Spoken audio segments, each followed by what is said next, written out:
Bonsoir à tous. Ce soir, dans la télévision, on parle bistouri, scalpel, table d'opération et tout le champ lexical qui s'y affaire. De plus en plus d'Ivoiriens et d'Ivoiriennes se tournent vers la chirurgie plastique, mais à quel prix et surtout à quel risque? Ça tombe bien, ce soir, on en parle avec une experte, une spécialiste en la matière. C'est Dr JBJ Assi Valérie, elle est maître de conférence agrégée en chirurgie plastique. Donc on espère que pendant ces 12 petites minutes qu'on va lui consacrer, vous trouverez toutes les réponses à vos interrogations autour justement de cette explosion autour de la beauté plastique. Et qui parle de chirurgie plastique parle aussi de style. Il y a un trait d'union forcément, car j'imagine que quand on a un beau corps, c'est déjà une petite base pour être stylé. Et qui mieux que Karina Steele pour nous en parler ce soir? On parlera pas que de style vestimentaire ou de style de corps, mais surtout de style musical, puisqu'elle nous revient avec un EP baptisé L'Envol. On reparlera un petit peu de tout ça. Sonia a une tonne de questions à lui poser, j'imagine. En cas de cas, elle est également avec nous pour la note d'humour. Le Tiben nous accompagnera et puis vous serez toujours là. Merci d'être avec nous pour ne rien rater de l'essentiel de ce que vous êtes toujours en droit de savoir. Bienvenue. Et vous, quand allez-vous oser gagner? Sport Cash, osez gagner.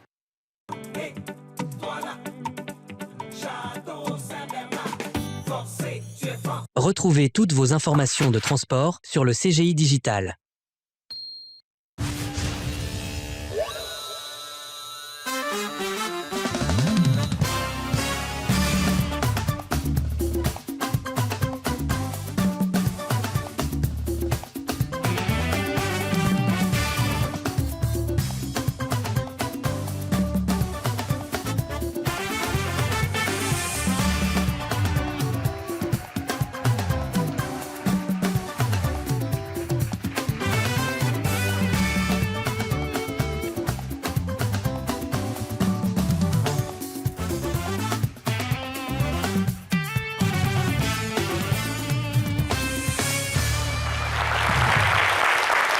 Et donc ce soir, la télé d'ici prend un petit peu des allures de laboratoire ou de chirurgie. Comment ça s'appelle déjà, docteur JBJ Assi? C'est salle d'opération, mais il n'y a pas un autre nom. Hein. Pour la chirurgie, c'est aussi bloc opératoire. Ben, c'est ça, c'est ce que je cherchais. Bon, j'étais pas destinée à être médecin, moi, c'est sûr, ça se voit. En tout cas, bienvenue, docteur Assi JBJ.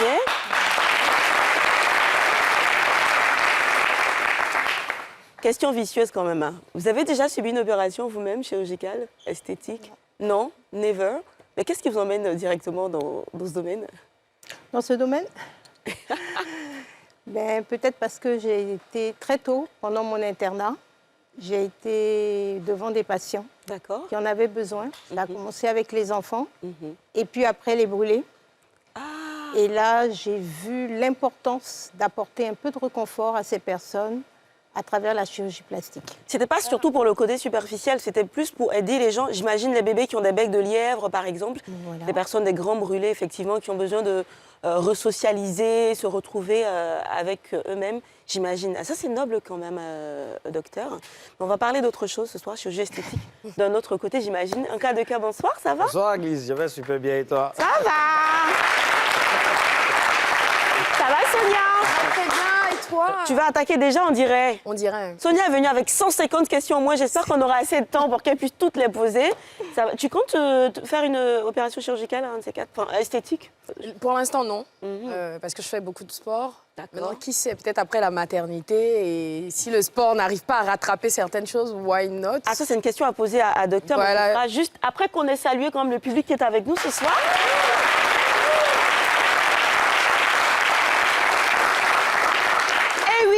Est-ce que la plupart des personnes, surtout les femmes qui viennent pour des chirurgies esthétiques, c'est des femmes qui veulent retrouver leur corps d'avant la maternité, par exemple? Est-ce que c'est plus... Oui, la majorité. La majorité? La majorité. La maternité, ça abîme tant que ça?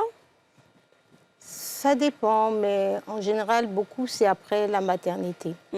Et qu'est-ce qu'elle donne comme raison? C'est le fait de ne plus pouvoir s'habiller comme avant. Le fait de se sentir un peu complexé dans leur intimité par un excédent au niveau abdominal ou bien l'aptose des seins, c'est-à-dire la chute des seins. Voilà, c'est un peu ça qui les dérange. Est-ce que c'est une décision qui relève d'elle-même ou est-ce que c'est influencé par quelqu'un, par exemple le mari qui fait des remarques ou l'entourage qui fait des remarques désobligeantes? Parce qu'il y a de plus en plus de femmes qui subissent ce genre de harcèlement, ce body shaming. Bah oui. Est-ce qu'elle vous en parle clairement ou c'est des décisions personnelles? Bon, la plupart, c'est une décision personnelle, mais j'ai eu des cas où, un cas particulier où j'ai une patiente qui est arrivée qui m'a dit, on m'a dit de venir m'opérer. Donc, Qui lui a dit? Alors ça commence, bon, je dis rien, je l'installe, je commence à l'interroger, vous venez pourquoi? On m'a dit de venir me faire opérer. Et puis finalement, je découvre qu'il y a le mari derrière. Et c'est une femme qui qui était à sa 3e césarienne, qui n'avait plus envie de retourner sur une table opératoire et qui n'était pas prête à subir une chirurgie esthétique. Est-ce que justement, quand une personne décide de faire une chirurgie esthétique, il y a une sorte d'entretien et il y a un suivi psychologique pour savoir s'il devrait ou pas être opéré, ou pour vous, il veut se faire opérer, on le fait opérer? Non. Du point de vue déontologique, déjà, la première fois, quand on rencontre la patiente, on l'écoute. Et après, on l'écoute jusqu'à ce qu'elle exprime sa demande. Ensuite, on l'examine. Après, ensemble, on voit ce qui est possible. Et normalement, on doit leur donner une fiche d'information sur l'intervention qu'elles vont subir. Et elles ont un délai minimum de 15 jours de réflexion. Et au bout de 15 jours, elles reviennent à la consultation. Et là, maintenant, elles nous posent des questions. Et si elles sont d'accord, on voit si Vous avez dit dans la mesure du possible. C'est-à-dire que je peux venir me présenter à vous et après consultation, auscultation ou whatever, on m'annonce qu'en fait, je ne peux pas me faire opérer comme je veux, par exemple. Est-ce que je voudrais, par exemple, je dis n'importe quoi, une rhinoplastie, refaire les seins, par exemple, et vous me dites non, ce n'est pas possible dans votre cas. Est-ce que ça arrive? Ben, ça peut arriver si déjà la personne, en l'interrogeant, il y a des antécédents qui montrent qu'il puisse avoir un problème. Maintenant, il y a des patientes, par exemple une rhinoplastie, on ne dit pas d'emblée oui. Une rhinoplastie, il faut forcément une consultation en psychologie. Pourquoi? J'ai envie de savoir juste... Ben parce que ça fait partie, normalement, ça fait partie des règles de la rhinoplastie, où il y a un aspect psychologique. C'est vrai qu'en Côte d'Ivoire, ce n'est pas évident, on n'en a pas à tous les coins de rue, donc on a peut-être tendance à ne pas les envoyer systématiquement. Mais moi, de par ma formation, on nous a dit que j'ai été formée où une demande en rhinoplastie, normalement, le patient doit faire aller en consultation. J'ai vu dans un documentaire, je finis sur ça rapidement, on regarde beaucoup de télé-réalité sur la chirurgie esthétique, qu'on pouvait prendre des parties de corps extérieurs, en fait, pour les rajouter à notre corps, pour la rhinoplastie notamment. Ça, c'est vrai? Alors, qu'est-ce que vous entendez par corps extérieur? C'est-à-dire que, par exemple, le cartilage au niveau du nez, bon, j'ai regardé un peu, voilà, si on n'en a pas assez, on peut l'extraire chez quelqu'un d'autre ou Non, dans une autre partie de son corps. C'est une autre partie de son propre corps. On n'a pas le droit, on n'a pas le droit de prendre une partie. De toute manière, ça pose des problèmes après de compatibilité. Donc, ce n'est pas possible. C'est sur la personne qu'on peut utiliser. Par exemple, si on a besoin de reconstruire un nez, qu'il n'y a pas assez de cartilage, on peut prendre un peu de cartilage au niveau du thorax. Ah, d'accord. Et là, Mais ce n'est pas permis qu'on le prenne sur un autre corps, non. sur un autre... Sonia, tu avais une Alors, question oui, avant de lancer la vie d'ici, aujourd'hui, la chirurgie esthétique, c'est tendance. Tout le monde veut avoir la forme BBL, tout le monde veut... Il y a des gens qui n'en ont pas besoin. Dans ce type de cas, qu'est-ce que vous faites? Si je viens et qu'en vrai, je n'ai pas besoin d'avoir le ventre plat, les tablettes de chocolat, je Mais le j'ai fais besoin d'avoir. parce que l'autre, là, dans ce type de cas, est-ce que vous le faites? Est-ce que c'est éthique? Parce que je me rends compte qu'il y a certains chirurgiens qui le font, alors pour certaines personnes qui n'en ont pas besoin. Non. En termes d'éthique, est-ce qu'on devrait le faire? Et est-ce que le chirurgien a le droit de dire, en fait, vous n'en avez pas besoin, donc non, je ne vous opère pas? oui. Du point de vue éthique, on a le droit de refuser. OK. Pour cette raison? Pour cette raison, et puis il peut y avoir d'autres raisons. Hein.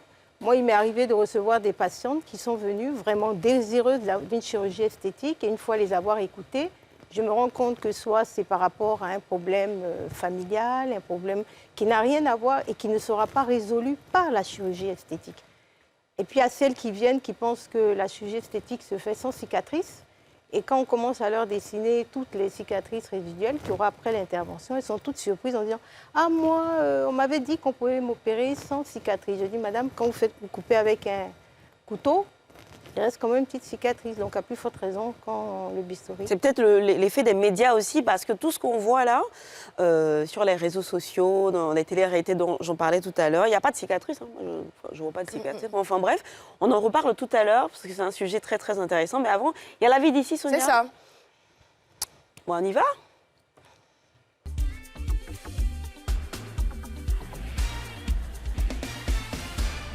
N'est pas une bonne chose. Il faut dire que ça a aussi son bon côté.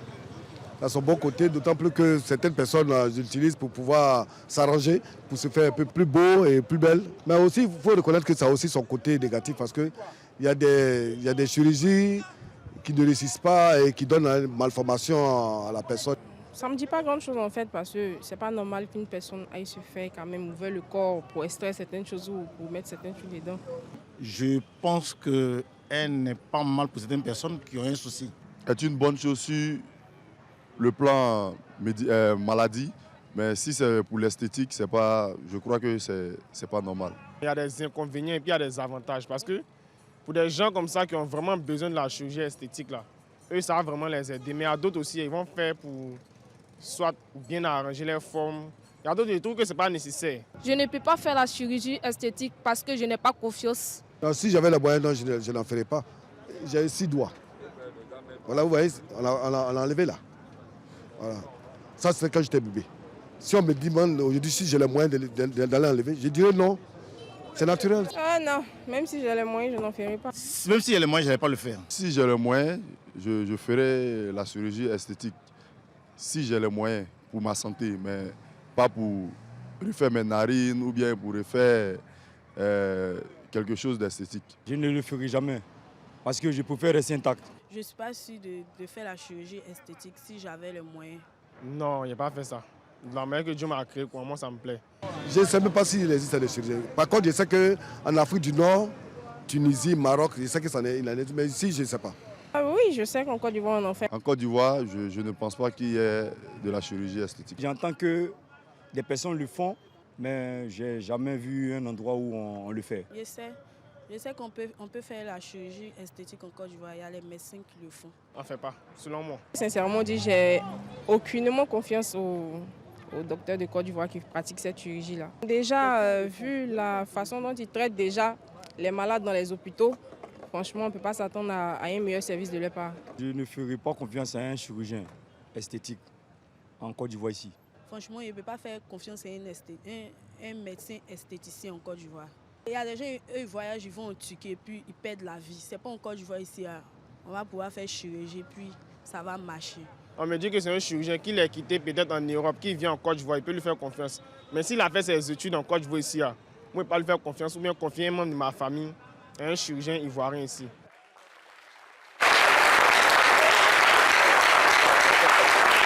Alors, le docteur, réaction, parce qu'il y a quand même plusieurs aspects qui ressortent de la vie d'ici. La confiance, Oui. le plateau technique, on n'est pas sûr qu'on en ait ici aussi. Et puis les gens qui préfèrent rester comme ils sont finalement. Je pense qu'il y a aussi un problème d'argent, de moyens. Mais vos réactions, quand vous voyez... Bon, je pense que le problème de la médecine, de la chirurgie esthétique, c'est le fait qu'on soit la dernière spécialité qui a été développée au niveau de la fac de médecine. Il y a eu toutes les spécialités et le premier service de chirurgie plastique, reconstitutive et esthétique a été créé en 2001.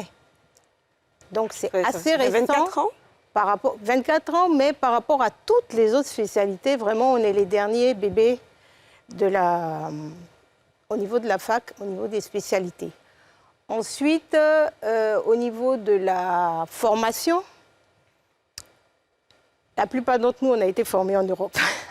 parce que la spécialité n'existait pas dans l'espace francophone. Donc, nous avons tous été formés en Europe. Et plus particulièrement en France pour la majorité d'entre nous. C'est depuis, là en Côte d'Ivoire, depuis 2 ans, nous sommes en train de former des chirurgiens dans la spécialité de chirurgie plastique. À Dakar, ils ont commencé plus tôt que nous, il y a 3 ans, mais la spécialité est en train de se développer parce que justement, nous nous sommes rendus compte, ce n'est pas notre faute, parce qu'il y avait beaucoup de Il fallait remplir beaucoup de conditions au niveau de l'université. Mais on était obligé de le faire parce qu'il y a un besoin. Quand on parle de chirurgie plastique, tout de suite, les gens voient esthétique, le BBL. Mais la chirurgie plastique, il y a autre chose. Il y a tous ces brûlés, il y a les séquelles de l'ulcère de Buruli, il y a tous ces accidentés de la route qui se retrouvent avec des... Il y a des malades de cancer. Il y a les cancers, les femmes à qui il faut donner la possibilité de retrouver leur poitrine. Il y a les enfants qui naissent et les malformations. En tout cas, la chirurgie plastique, elle est vaste. Oui, mais au-delà de ça, il y a un point que je trouve que vous n'avez pas relevé, c'est que vous devenez crédible, là, du coup, parce que vous avez fait vos études en France. Ce qui se disait dans la vie d'ici, c'est qu'ils n'ont pas confiance en des médecins ivoiriens. Ils préfèrent aller à l'extérieur ou se faire opérer par des médecins qui viendraient de l'extérieur. Vous, en tant que médecin qui opère ici, donc je suppose qu'il y a une clinique en Côte d'Ivoire... je suis à l'hôpital. Ah bah à l'hôpital en Côte d'Ivoire, donc sûrement tous ceux qu'on vient d'interviewer ne voudront pas aller chez vous. Comment est-ce que vous le prenez? Comment est-ce que vous réagissez et qu'est-ce que vous en dites? Je pense que déjà c'est parce qu'à l'hôpital on n'est pas aussi connu. On a un service, déjà quand vous arrivez au CHU de Treichville, il faut chercher où on est. Donc c'est vrai qu'avec le directeur, il essaie maintenant, on a des pancartes, tout, sinon avant on était perdu au milieu de la traumatologie orthopédie. Donc ça c'est un problème. Maintenant, au niveau de la formation, j'ai quand même fait toutes mes études en Côte d'Ivoire. Donc, c'est que j'ai eu une bonne base.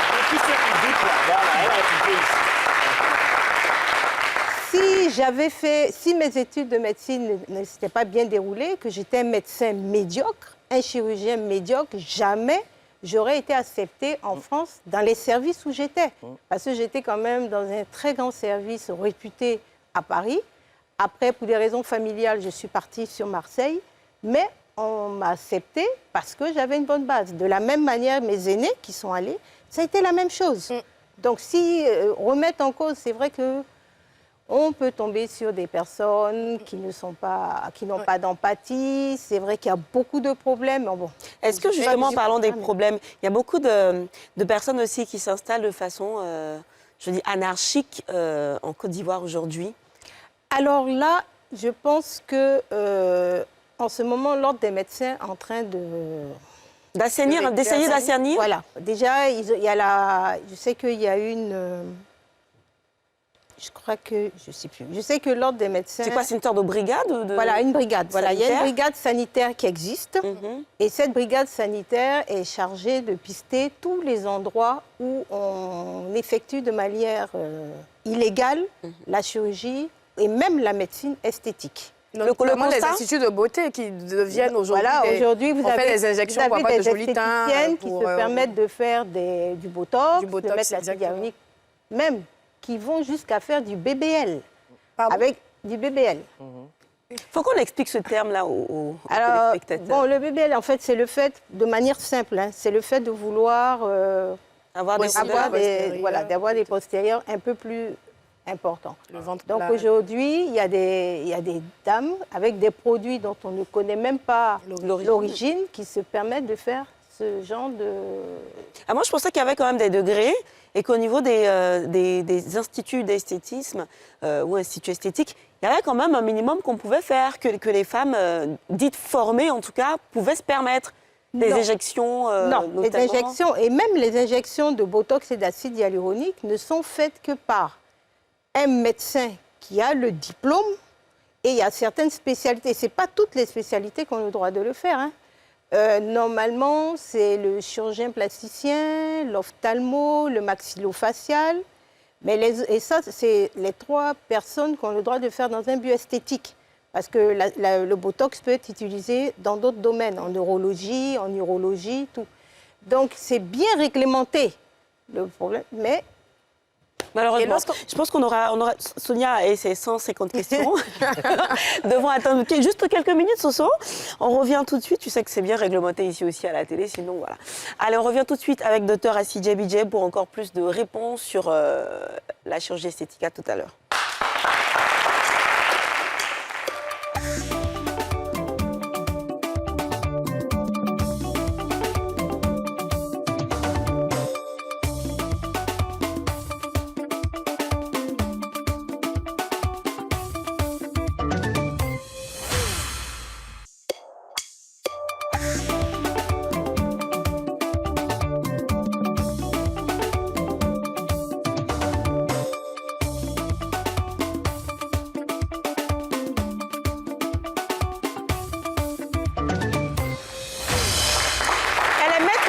séance abrégée en chirurgie plastique. Docteur Assi Djebidje Valérie est notre invité ce soir pour scruter ensemble tous les visages de la chirurgie plastique, ou en tout cas une bonne partie, parce que je pense que le temps ne nous permettra pas forcément. Il y a une copine qui disait tout à l'heure en off qu'elle voulait venir vous voir pour vous faire les creux. Est-ce que vous faites ce genre de, on va dire, petites opérations pour remplir les creux là-bas? Non. On le fait. Bah oui. Quelquefois. Bah oui. Hein? Moi, j'ai une question. Oui, allez-y, allez-y, allez-y. Est-ce qu'il y a BBL de taille? Il y a? Bah oui. Ça existe? Oui, mais de toute manière, le BBL, il faut savoir que la peau, elle est quand même, c'est vrai qu'elle est extensible, mais jusqu'à un certain degré. Et si vous allez au-delà et de manière rapide, tout ce que vous allez obtenir, c'est une nécrose. C'est-à-dire que la peau ne sera plus vascularisée et donc la personne, au lieu d'avoir des grosses fesses, va se retrouver avec une toute petite fesse jusqu'après tout aura nécrosé et il faudra tout enlever. Mais justement, parlons de ça. Quand on préparait l'émission, vous m'aviez parlé de certaines personnes qui vont faire la chirurgie esthétique à l'extérieur et lorsqu'on finit normalement une intervention chirurgicale, on est censé ne pas prendre l'avion ou voyager, se déplacer pendant une période. Et on sait comment elles font. Une semaine après, elles sont dans l'avion, elles sont de retour au pays. Et après, il y a des complications. Et c'est toujours vous qui devez rattraper. Et est-ce que vous avez des choses à nous dire à ce propos-là? Vous en avez rattrapé beaucoup? Mais on en a quand même. C'est vrai? C'est une échelle de 1 à 100? Bon, moins... Depuis, je pense, on a une vingtaine. Waouh, quand même, hein? Des visages connus? Connus comment? Par rapport à la... Des célébrités, des visages connus? Non. Du tout? Non. Oh, docteur, vous êtes je pense que c'est éthique, on n'a pas le droit de dire. Et d'ailleurs, parlant d'éthique, est-ce que... vous n'avez pas répondu à la précédente, mais j'en rajoute une. Est-ce que c'est éthique, les chirurgiens qui font de la pub sur les réseaux sociaux? C'est interdit. De toute manière, le code de la déontologie, il l'avait envoyé, il est resté dans la voiture, mais il interdit à tout médecin, quelle que soit la spécialité, de faire de la publicité. Donc, tous ces chirurgiens qui prennent les influenceurs avec des codes promo et tout ça, qu'est-ce qu'on est censé faire? On est censé les dénoncer? De toute manière, c'est l'ordre des médecins qui va faire son travail. Mais après, c'est beaucoup. Les cliniques en question, c'est des cliniques qui sont à l'extérieur. Il y en a la plupart, enfin, bon, pour ce que j'ai eu à voir, c'est des cliniques en Turquie, par exemple. Et donc, pour revenir à la question de Sonia, les complications dont elle parlait tout à l'heure, ça peut aller jusqu'où? À quel point ça peut être dangereux de ne pas respecter? Il y a eu des cas de décès. Quand même. Il y a eu des cas de décès. Mais qu'est-ce qui se passe concrètement dans le corps quand on finit une opération de BBL, par exemple? Et pourquoi on ne doit pas voyager? Il faut savoir qu'il y a certaines interventions de chirurgie plastique, surtout qui concernent le bassin, qui sont emboligènes. C'est-à-dire qu'il y a un risque d'avoir une thrombophlébite ou une embolie pulmonaire. C'est quoi? C'est facile, c'est quoi? Il y a un caillot de sang qui peut boucher une artère au niveau de la jambe, ou même et entraîner ou des petits caillots qui vont aller se mettre au niveau de l'artère pulmonaire. C'est l'artère qui amène le sang du cœur au poumon. Donc, on peut se retrouver avec des arrêts cardiaques. Ça, c'est la complication la plus grave. C'est pourquoi, quand on opère ces patientes, on leur demande d'attendre au moins 6 semaines avant de prendre l'avion. Sinon, s'il y a urgence, on doit les mettre elles doivent être sous anticoagulants, elles doivent porter des bas de contention. En fait, il y a toute une prévention qui doit être faite avant. Et puis, la plupart du temps, ces personnes... Bon, moi, je ne sais pas comment ça se passe à l'extérieur. Maintenant, quand elles viennent, elles vont vous dire, oui, le médecin ne m'a pas parlé de ça, le chirurgien ne m'a pas parlé de ça. Et puis, si on tombe sur des collègues qui sont corrects, donc qui rentrent en contact avec nous, ils vont dire non, non, non, si, et ils peuvent nous montrer même le consentement. Mais bon, ça, je ne peux pas dire exactement ce qui se passe. Mais chaque fois qu'on opère un patient, il est dans l'obligation de lui dire, d'abord de lui expliquer ce qu'on va lui faire. On est dans l'obligation de lui dire toutes les possibles complications qu'il puisse avoir, aussi bien au niveau anesthésie qu'au niveau chirurgical. Je me suis laissé dire que quand on faisait une opération chirurgicale, il y avait toujours un délai pour renouveler ou pour refaire certains examens. Par exemple, les plastiques mammaires, qu'il fallait 10 ans pour renouveler. Ça, c'est par rapport aux implants mammaires. Les implants mammaires, elles ont une durée de 10 ans. Donc, au bout de 10 ans, sachez que si on vous met des implants mammaires, dans 10 ans, vous reviendrez pour qu'on vous enlève ces implants. Wow. Voilà. Sinon, on risque... Bon, ce qui peut arriver, c'est qu'à la longue, l'implant peut vieillir et peut se perforer, en sachant qu'à l'intérieur, il y a du silicone. Donc, on va se retrouver avec la poitrine qui sera envahie de silicone. Mais sinon, quand on fait une opération normale, chirurgicale, quand c'est bien fait, on est en paix pour le reste de la vie. Normalement. Normalement. Ça va, Mais bien entendu, pour faire cette chirurgie, il y a toute une préparation. Il y a ce que je vous ai dit, la première consultation avec la fiche d'information, on revoit la patiente, on vérifie qu'elle a bien compris ce qui va se passer, on l'adresse à l'anesthésiste qui va lui donner un bilan préopératoire. C'est à l'issue de ce bilan préopératoire que l'anesthésiste va nous dire « c'est OK, je peux endormir ton malade ». Et là maintenant, on programme la patiente et on l'opère. Mais avant de l'opérer, bien entendu, elle signe un consentement éclairé dans lequel il est bien spécifié qu'on l'a vu 2 fois à la consultation et qu'elle a eu aussi elle a eu la fiche d'information. Parce qu'après, c'est la parole du patient et la parole du...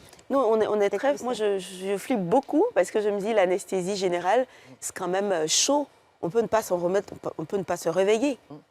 Mais l'anesthésie générale, de toute manière, quelles que soient les interventions, ça se passe bien. Maintenant, si vous faites partie de ce petit pourcentage qui va avoir une réaction, mais ça, ce n'est pas prévisible. Et cette anesthésie générale, on peut la faire pour tout. Hein. Si vous avez une appendicite, on est obligé de la faire. Une anesthésie générale. Non, ça veut dire que je peux. Allez, Sonia, vas-y.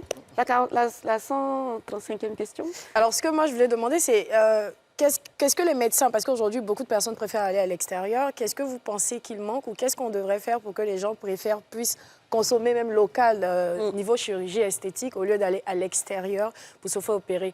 Qu'est-ce que vous proposez de plus, en tout cas en termes de... Bon, déjà, il y a des émissions comme la vôtre qui permettent de nous faire connaître.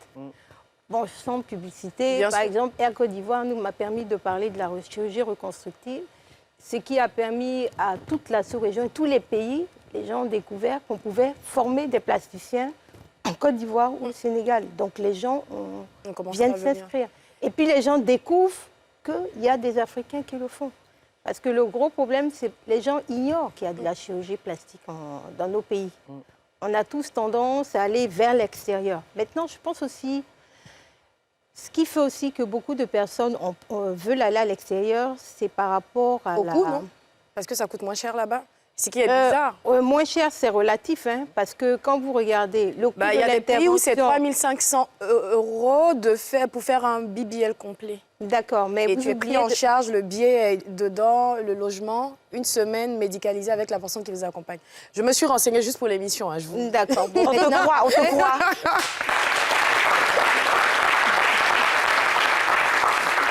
Maintenant, il y a ce qui propose et il y a ce qui est fait effectivement. Okay. Ça, c'est une autre chose. Donc, il faut vraiment vérifier ce qui se passe et comment ça se passe tout. Parce qu'après, nous, on voit les dégâts.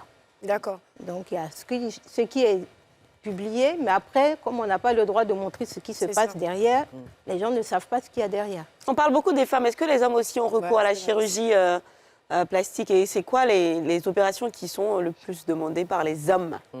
La bon, les hommes, c'est le ventre. Bah, bien. C'est vrai? Ils demandent des plaquettes de chocolat? Oh, les menteurs, oh, les... Ah là là, mais c'est les roublards.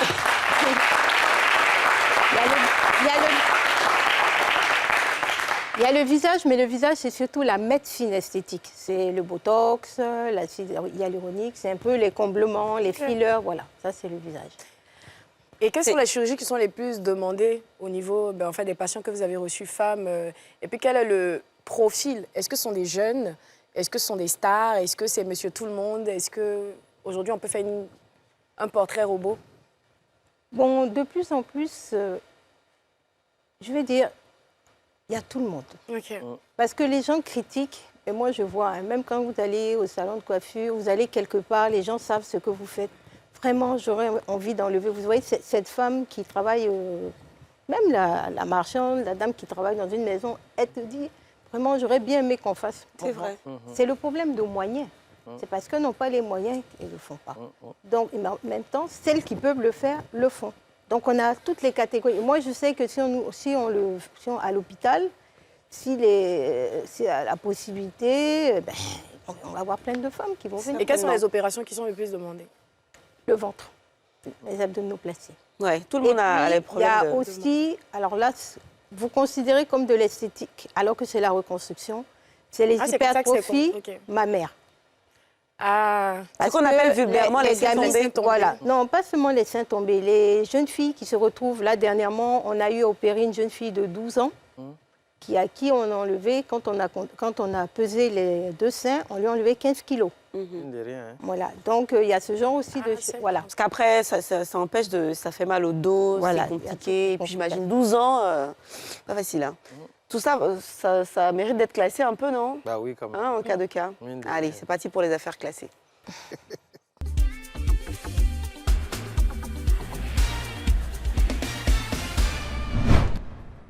Avec les affaires classées, il y a toujours de nouveaux dossiers.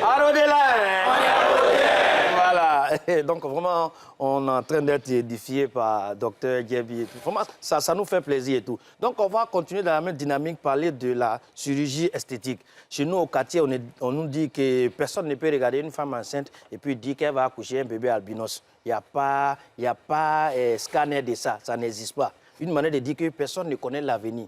Tu peux connaître une fille noire aujourd'hui et puis demain la trouver claire. Comme tu peux connaître une fille mince aujourd'hui et puis demain la trouver avec un gros chapa. Donc, c'est-à-dire qu'il y a plein de choses qui peuvent être faites aujourd'hui. Ça a commencé avec les histoires de faux ongles, faux cils. Aujourd'hui, on a les faux collants. La nuit, tu la vois, elle est dorsie. Matin, c'est brandy de balai. Chacun est libre de faire ce qu'il veut. C'est comme ça. Nous, on n'est pas ici pour juger quelqu'un, tu vois. Aujourd'hui, avec la chirurgie esthétique, on appelle BBL communément au quartier. Bon, BBL, mais comment me regarder, c'est pas beauté basée sur l'argent. Parce que si tu n'as pas l'argent, tu ne peux pas faire BBL. Tu vois? Donc, il y a des gens qui prennent l'argent ici pour aller faire BBL au Brésil, tu vois? Et puis, tu reviens dormir à l'eau, quoi. Ça colle pas, tu vois un peu. On ne juge pas quelqu'un, mais honnêtement, ça ne colle pas. Voilà, c'est ce que je voulais dire. Donc, du coup, ça dit il y a la chirurgie des nez. Et on appelle ça la rhinoplastie. Chirurgie de poitrine, on appelle ça mammoplastie. Et chirurgie de chapa, on appelle ça chapatoplastie. Le docteur est là, il n'est pas. Je ne suis pas en train d'inventer quelque chose.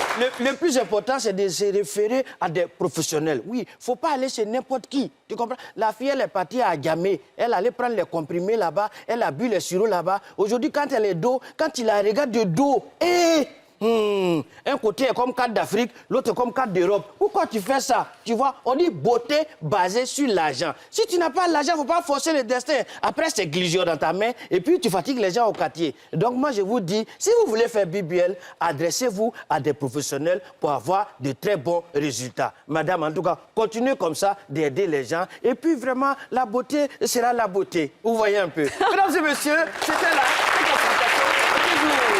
Merci. En cas de cas pour la déclassification. Alors, une autre question relative toujours à la beauté ou à la chirurgie plastique, c'est par rapport aux cheveux. Le problème capillaire aussi, c'est un vrai phénomène de société entre les hommes qui ont la calvitie précoce, les femmes qui ont l'alopécie intense, qu'on appelle communément un chili pelele. Est-ce que ça fait partie de votre domaine d'action? Ça fait partie aussi de la spécialité. D'accord. Spécialité. Est-ce qu'on a beaucoup de demandes en Côte d'Ivoire? Est-ce qu'on est qualifié également pour régler ces problèmes-là? Oui. C'est une spécialité aussi qui est c'est une demande. C'est vrai que la plupart des gens vont la faire à l'extérieur. Bon, au tout début, c'est-à-dire que les premières techniques étaient plutôt adaptées aux cheveux européens. Parce que ça consistait à enlever une touffe de cheveux, toute une bande de cheveux à l'arrière. Et elle était découpée. Après, on ressemait comme on pique le riz, hein, vous imaginez. Et là, ça laissait une grande cicatrice. Maintenant, il y a des nouvelles techniques qui consistent à ponctionner des bulles de cheveux un peu partout et après, c'est repiqué aux endroits où il n'y en a pas. Et ça marche du tonnerre. Oui. Est-ce que vous avez des conseils à donner à toutes ces femmes qui se sentent mal dans leur peau, qui souhaiteraient avoir recours justement à la chirurgie plastique? Ben, déjà, c'est consulter. Consulter, expliquer sa demande, expliquer son inconfort. Et ensuite, on peut trouver des solutions sans avoir recours à la chirurgie. Hein. Comme quoi?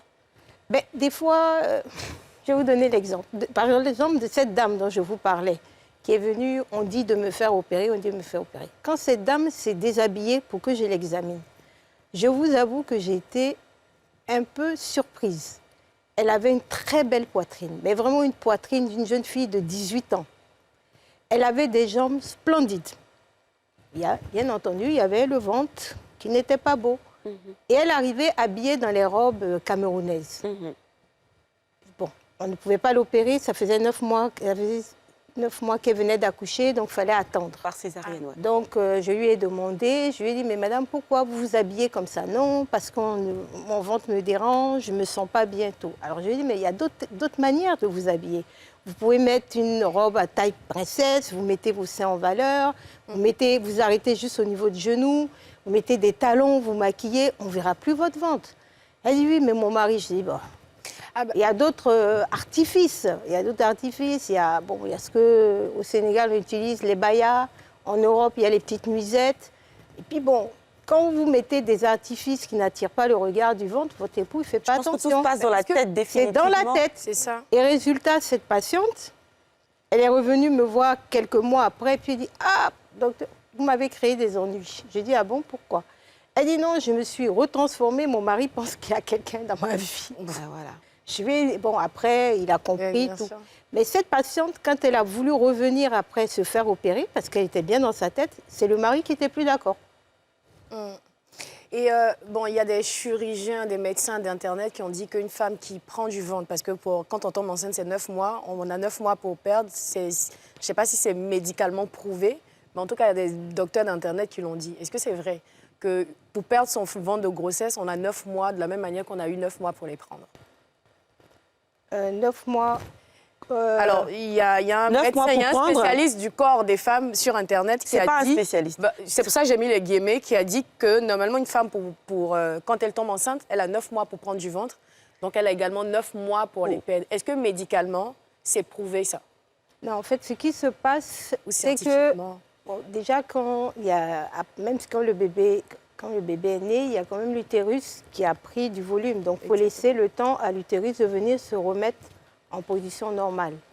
Ensuite, la patiente, elles ont tendance, quand on est enceinte, on prend du poids. Exactement. Donc après, on fait un peu plus attention à soi. Donc, il y a des éléments qui se reconstituent tout seuls. Maintenant, il y a celles qui, malheureusement, ont des peaux qui sont assez flasques, donc qui vont se retrouver avec la peau qui va pendre. Et puis, il y a le gros problème du diastasis. Le diastasis, en fait, vous avez ce qu'on appelle la ligne blanche. C'est une ligne qui existe au niveau qui part de l'hypophyse, qui passe au niveau de l'ombilic. Et de part et d'autre, vous avez les muscles.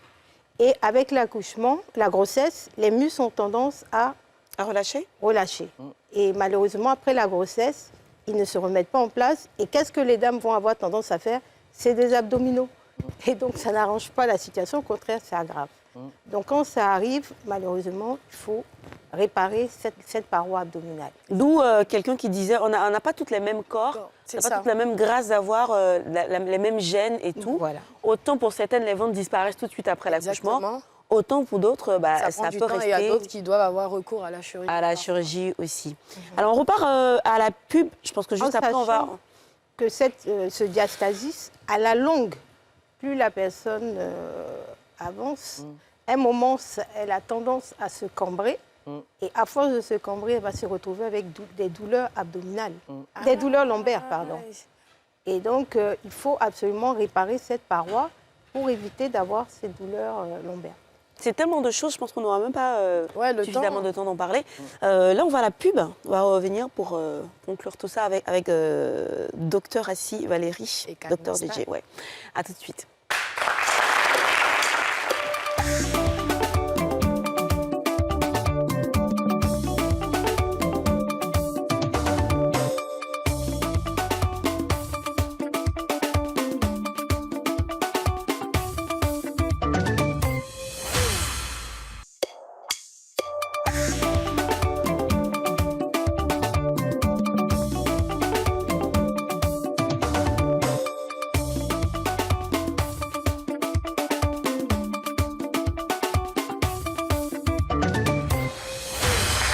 Alors ce soir, dans la télé d'ici, c'est Opération Comprendre la chirurgie esthétique. Et pour en parler, évidemment, une experte en la matière, Dr Assi Valérie Djebidje, maître de conférence agrégé en chirurgie plastique, qui nous fait l'honneur de passer et de répondre à quelques-unes de nos questions. On en a tellement. C'est sûr qu'on va aller la voir en head-to-head, tête à tête, juste après pour comprendre. Même si je suis sûre que celle qui vient de nous rejoindre aura quand même le temps de poser une ou deux petites questions. Celle qui vient de nous rejoindre, justement, c'est une consoeur, une sœur de la maison, qui essaie de reprendre son envol pour parler de l'EP dont elle est auteure et qui vient à peine de sortir. Quand elle arrive, on dit toujours que c'est Louo. C'est Louo! C'est Louo! Alors, c'est Lou, vraiment. Ah, donne les nouvelles. C'est Lou. Karina Style est avec nous ce soir. Karina Style. Bonjour, ça va, Glisse? Ça va et toi? Belle, là. Merci, toi aussi. Oh. J'aime beaucoup la couleur de... Ce qui est un message subliminal que tu veux nous passer à travers ce rouge, cette veste rouge. Ah, mais qui dit... C'est la stylia, quand même. Attends, genre... Alors. Mais tu sais que le BT et le rouge, c'est comme le BT et le sky. Ah, c'est comme ça, ce grain aussi. Ouais. C'est une combinaison qui marche, le BT est fan du rouge. Ah ouais? Et puis en plus, c'est ma couleur préférée. Tu m'étonnes. Ah, ça te va très très bien. L'envol, pourquoi? Tu as déjà pris ton envol, toi, il y a quelques années de cela. Oui, l'envol parce que je voulais toucher plusieurs sonorités. Puisque je fais du coupé-décalé, on me connaît en tant que chanteuse du coupé-décalé. Et pour la plupart ne savent pas que on peut faire du coupé-décalé et pouvoir chanter. Non. Et faire autre chose. Est-ce que toi, tu as toujours fait du coupé-décalé? Oui, quand même. Ah ouais, c'est comme ça qu'on te connaît. Ouais, mon coupé décalé, il est un peu décalé quand même. Non, il est un peu décalé. Il est un peu décalé de ce qu'on connaît du coupé décalé, mais bon, j'ai voulu toucher plusieurs sonorités. Vu que je suis une artiste, j'ai le droit et le devoir de m'envoler musicalement. C'est ton volet, c'est tout. Ouais. Alors, je te présente Dr Assi Valérie Djebidje, que tu as eu le temps de regarder en venant tout à l'heure, qui nous parle de chirurgie esthétique. Oui. C'est forcément ta petite... Avant qu'on ait la pensé à en faire, toi? Vous n'avez pas payé une. On dirait que vous m'attendez de façon là. Karina, vraiment toi. Est-ce que tu as déjà pensé à en faire, toi? Mais j'y pense toujours même. Si tu as l'occasion, si tu as le temps, tu pourras en faire. Non, si c'est le temps, là, il y en a, c'est l'argent. La question qu'elle hésite, Karina, la question qu'elle hésite à te poser, c'est, Karina, qu'est-ce que tu aimerais refaire si tu avais l'opportunité de refaire? Ouais, mon physique. J'ai eu mon front. Je voulais dire mon physique, mais bon, tout ça, c'est plus sur le physique. Je veux, si j'ai l'occasion, je vais reprendre, enlever mon ventre. Un peu? Un peu... voilà. Et puis voilà, vu que je suis une maman, les seins sont plus à l'heure là, donc... Tu me laisses un peu voir. Mais elle a dit que c'est de la chirurgie réparatrice. C'est dans ta tête. Elle a peur comme moi. Elle a peur de la l'anesthésie générale. Heureuse, va. Allez, on va découvrir tout de suite cet album à travers la tracklist, n'est-ce pas, So? C'est ça.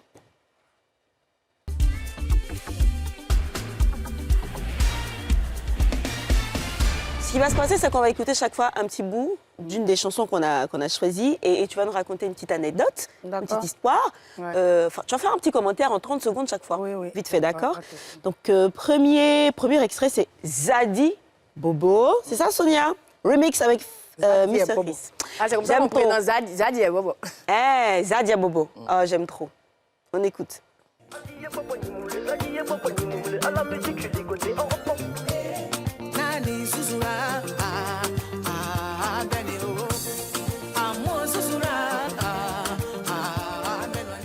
Bravo. Cette chanson de Nesto Djedje, parce que depuis un moment, les gens font des reprises. Et Ozone a dit, bon, quand tu chantes en BT, j'aime l'accent parce que tu as l'accent d'une villageoise. Donc quand tu chantes en BT, j'aime plus. Est-ce qu'on ne va pas reprendre une chanson de Nesto Djedje? J'ai dit, moi, ça me va, mais laquelle des chansons? Parce que il y a un titre que tout le monde reprend. Moi, je lui ai dit que franchement, je ne vais pas reprendre ça. Il y a trop de morceaux, il y a trop de reprises. Ouais, il y a trop de reprises. Il a dit, bon, choisis. Donc, je suis partie chercher des morceaux et je suis tombée sur ça, que j'ai beaucoup aimé. Et ça dit quoi, Zadi Bobo? Zadi et Bobo. Zadi et Bobo. Ça parle... en fait, c'est une sorte d'ego trip. D'accord. Vous pensez que c'est les rappeurs là qui ont envoyé les... Il se présente, il parle de lui, de sa force et tout. Mais il a utilisé une métaphore. Tu vois, c'est comme s'il dit, dans la chanson, il dit, Est-ce qu'avant de venir cultiver le maïs, est-ce que tu as demandé la permission au rap Palmis? Tu vois, une manière de dire que, est-ce que quand tu venais ici, tu viens chanter quand tu arrives dans un village, est-ce que tu as demandé qui est le patron? D'accord. En fait, c'est les pics qui se lançaient à l'époque, voilà, là. En gros, c'est lui le patron, c'est lui le boss. Donc, quand tu viens sur son tatami, il faut chercher à savoir qui est le boss et tout. C'est le message de Ernesto ou c'est aussi le message de Karina? Pas vraiment mon message, mais Karina. si on veut s'en tenir au fait que je peux être égotrip aussi parce que je fais la musique, j'ai des adversaires. Alors? Voilà, donc je peux dire que c'est mon histoire. C'est à nous qu'on choisit Mr. Chris. Comment on choisit Mr. Chris? Parce que c'est vrai que lui aussi, en thème d'ego trip, ouais, si tu vois un peu que ça colle, non? Qui dit l'ego trip dit le rap. Il est bêté aussi, Mr. Chris. Non, il n'est pas bêté. C'est là qu'il me séduit, en fait. Quand Ozone et moi, on cherche à... Ozone me dit que, bah voilà, c'est vrai que tu vas répondre à la chanson, mais il faut qu'on fasse un feat. Il dit, tu vois, qui dit, je sais pas, mais un rappeur. Il dit, bon, Mr. Chris. Et il était d'accord pour Mr. Chris. Lui-même, quand on l'appelait, même là, il dit, ah, cette chanson, ça, là, moi, il a dit qu'il te connaît. Alors, Zadia Bobo. Et il a fait sa propre. Il y a une deuxième chanson qu'on va écouter rapidement. 30 secondes chaque fois, tu nous diras un petit commentaire. C'est Number One, c'est ça? Number One, ouais.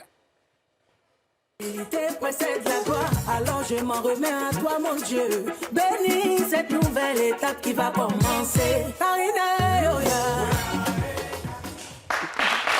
sonne l'ego trip aussi, là, un peu, non? Un peu quand même, parce que le couplet dit que, voilà, tu sais que depuis un moment, j'ai consacré 4 ans de ma vie à mon émission que j'adore bien. On a produit pour Showbuzz. Voilà, donc avant ça, j'étais chanteuse et tout. Mais quand j'ai commencé à travailler, j'ai mis une pause à la carrière musicale. Et donc, les gens me réclamaient. Quand je faisais des séries d'Atalakou ici, où on chantait, où on interprétait les chansons, on me des disait, petits freestyles. Pourquoi est-ce que tu ne reviens pas sur la scène? À chaque fois, ça revenait. À chaque fois que je fais un truc, ça revenait. Donc, je dis là dans la chanson que je reviens parce que le public m'a validé. Et je n'ai plus droit à l'erreur parce que je dois faire danser. C'est-à-dire que je ne peux plus m'arrêter. Number One, quoi, carrément. J'ai essayé de faire sortir une chanson. Je suis revenue encore au Bercail. Donc là, maintenant, je suis partie, c'est l'envol. Très bien. Persévérance. Non, Atolago d'abord. Atolago. Bah, je sais ce que ça veut dire, Atolago.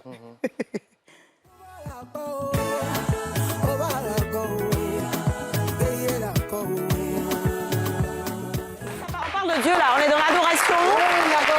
Le vrai Number One. Ouais, dit le vrai, l'ultime Number One. Ouais. C'est le côté gospel de Karina qui s'exprime ici. Pardon? C'est le côté gospel de Karina qui s'exprime un peu ici. Reconnaissance à Dieu. Parce qu'il ne faut pas qu'on oublie que je suis chrétienne, et je vais à l'église et tout. Atolago, c'est un peu... On sait tout ce que j'ai vécu il y a quelques mois. J'étais malade et tout, ça partait en vrille. Mais grâce à Dieu, j'ai pu recouvrer la santé et tout. Il y avait le pied qui était en train de devenir autre chose. Et puis, ce n'est pas permis à tout le monde parce que moi, j'ai vu des gens dans mon cas qui ont eu à voir le pied coupé, même qui ont perdu la vie à cause de la douleur, à cause des dégâts et tout. Et moi, Dieu m'a fait grâce de guérir jusqu'au point de porter encore des talons ici. C'est vrai qu'il y a une cicatrice. La cicatrice, c'est mon témoignage. Aujourd'hui, je peux marcher. C'est vraiment une grâce de Dieu. Donc, voilà, j'ai voulu par ce titre-là, dire merci à Dieu, dire merci au Seigneur, et puis en même temps parler de moi. Je suis une choisie de l'Éternel. Alors, je viens de loin. Karina. Et évidemment, quand on parle de Dieu, forcément, on a la force pour persévérer. Ouais, persévérance. D'où la dernière chanson sur notre tracklist, Persévérance. On écoute en fond sonore, Karina, pendant que tu nous en dis deux. Ça, c'est le travail, c'est normal. Maman, il s'est moqué de moi. Maman, il ne croit pas à moi. J'adore cette chanson. En fait, ici, Persévérance, c'est le remix. C'est le remix, parce que tu te souviens qu'on s'est rencontrés la première fois, je te disais, mais moi, j'aime trop cette chanson et tout. Si, c'est la première version, je l'ai faite seule. Et puis là, maintenant, j'ai eu envie de faire, vu qu'on connaît Kérosène, il parle... Ouais, c'est le père de la persévérance. Voilà, de la persévérance et tout, donc j'ai voulu vraiment... Et vu, la chanson a plu, les gens ont demandé, les gens ont dit, pourquoi t'as pas fait... Oui, assez de promos. Donc j'ai voulu ramener fait du réchauffé, mais en même temps avec quelqu'un comme Kérosène, qui est une figure emblématique de la musique. Et puis aussi, surtout du coupé décalé, ouais, de la persévérance surtout. Ouais. Qu'est-ce qu'il y a prévu pour la sortie de l'EP, par exemple? Est-ce qu'on a un release party comme... Ah ouais, c'est vrai? C'est sorti il y a un mois. Hein. D'accord. Il y a un mois déjà, je crois que c'est... Ah, moi, j'étais dans les... Tu sais... Ouais, elle était... C'est vrai, elle est en train de se marier. Oh, pardon. Et donc... Apparemment, ça s'est très bien passé. Oui, ça s'est bien passé. Il y a eu la release party le 3 août. Je n'ai pas fait des promos. Oui, on avait pas là-bas vers le Vallon là-bas. Et ensuite, je crois 3 jours après, on a mis les chansons en ligne sur toutes les plateformes de téléchargement. Qu'est-ce que tu dirais de ce EP-là, spécifiquement? L'EP me décrit. J'ai voulu montrer un peu une autre facette de moi. C'est une démonstration de force? De force, oui, quand même, si je peux le dire comme ça. Et j'avais beaucoup de choses à exprimer. Je n'ai pas pu tout exprimer, mais quand même la majorité. Comme c'est l'envol et que tu dis que tu ne vas plus t'arrêter, c'est quoi le next step? Est-ce que c'est un album pour pouvoir t'exprimer en entier, ou c'est un concert, ou c'est un spectacle? Pas? Oui, ça sera tout ce que tu peux imaginer. Un album, je peux envoyer des singles en même temps. Après l'album, je peux ramener des singles. Je peux diversifier. Et j'aurai aussi des séries de concerts, des lives. J'en ai fait quand même le 3 août. Ça s'est bien passé. Tu as vu qu'il y a eu beaucoup de personnes qui ont fait des déplacements. Et c'était bien. On s'est tous bien amusés. Il y aura beaucoup de... Je ne vais pas sauter les étapes. On va faire ce qu'on a à faire. Au fur et à mesure. Chaque chose en... On puisse faire aussi le palais de la culture. Mais c'est chaque chose en son temps. Juste avant la pub. Mohamed, oui. Mohamed, ça sort dans quelques jours. D'accord. Mohamed, en fait, c'est pas ma chanson. OK. Pour dire vrai, c'est la chanson de Baron. Mais je suis en featuring. Super. D'accord, donc on a l'habitude d'entendre, de lire sur les réseaux sociaux, ou bien de voir sur les réseaux sociaux que les Mohamed, les Cheikh et tout ça ne sont pas des garçons sérieux, ce sont des infidèles. Donc j'ai voulu un peu commencer par Mohamed. Mais vous, les autres, là, on vient vers vous. On vient vers vous, juste après la pub. On finit cette émission avec Karina et Dr Assi Valérie. À tout de suite.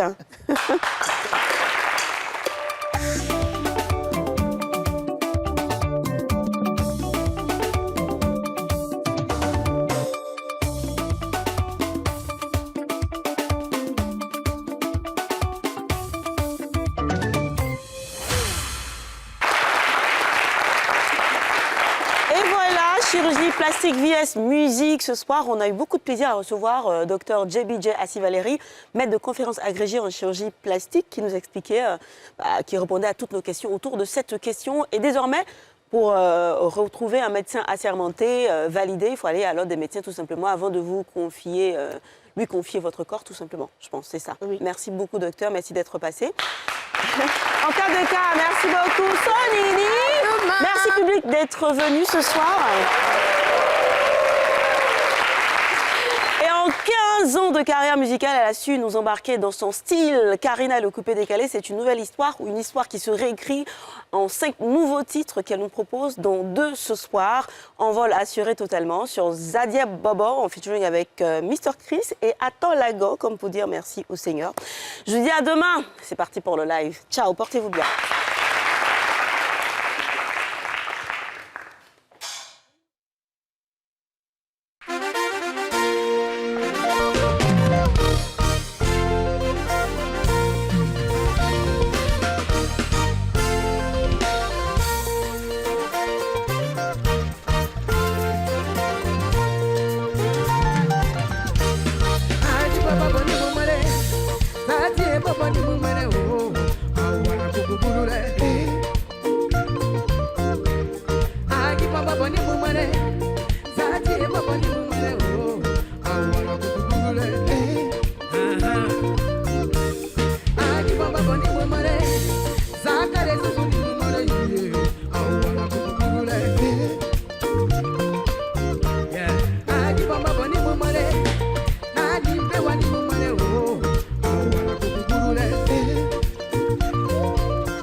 Ni mumale kiki, ni mumale yie.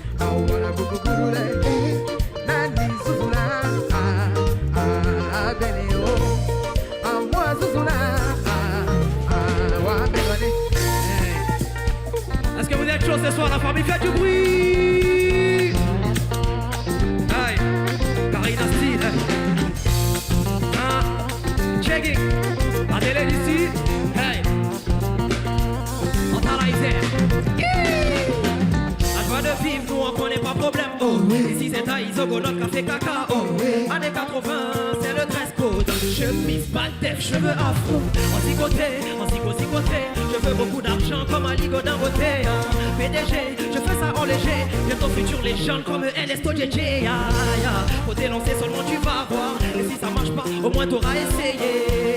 Et sur tous les coups, non c'est le fire. La dope pas mon avec lui et peut pas tailler. Zaki est popo nimolé, Zaki est popo nimolé. À la musique je suis ligoté en retour. Zaki est popo nimolé, Zaki est popo nimolé. À la musique je suis ligoté en retour. Hey, Karina Style. NCI. On travaille vert. Sans faire. 1, 2, 3, tout le monde. Hey,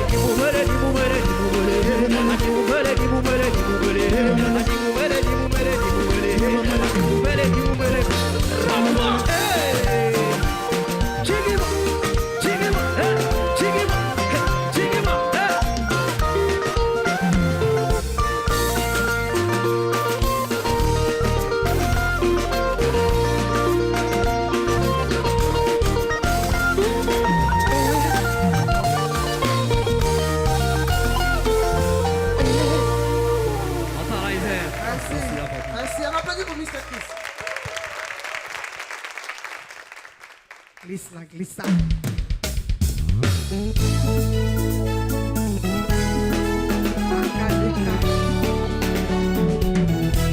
Wow,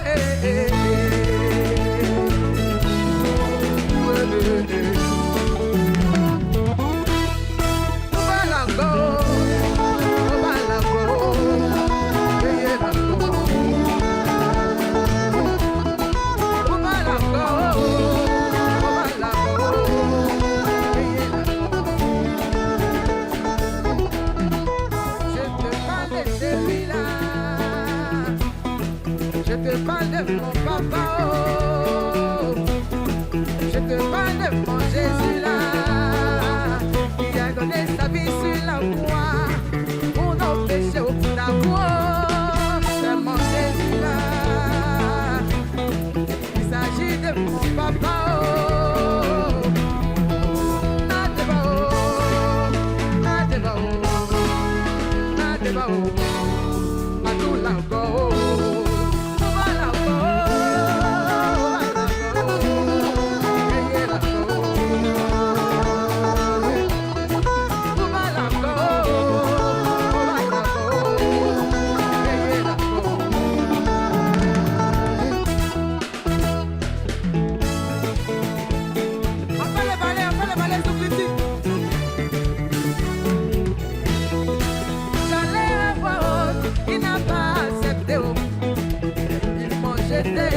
Il m'a récupéré au plein d'ouatons,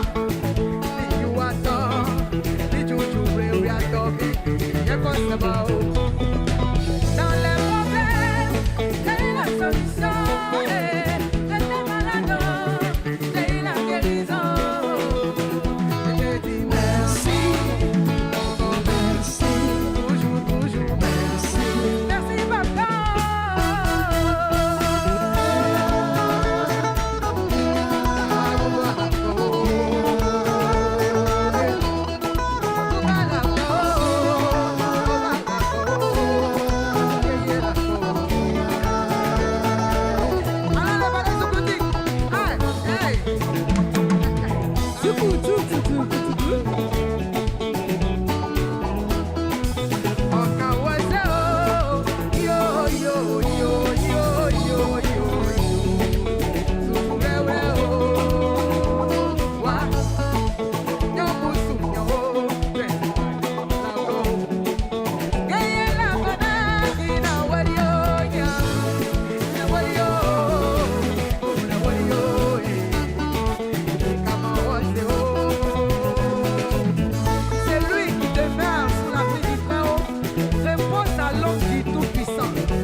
91. Voilà.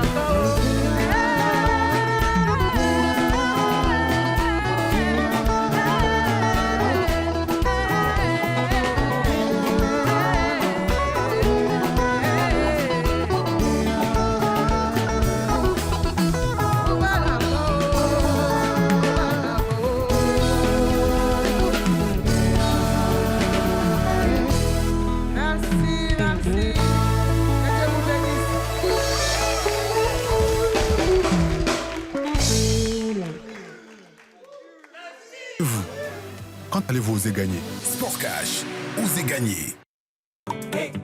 Toi là, Château Saint-Bernard, forcé, tu es fort. Retrouvez toutes vos informations de transport sur le CGI Digital.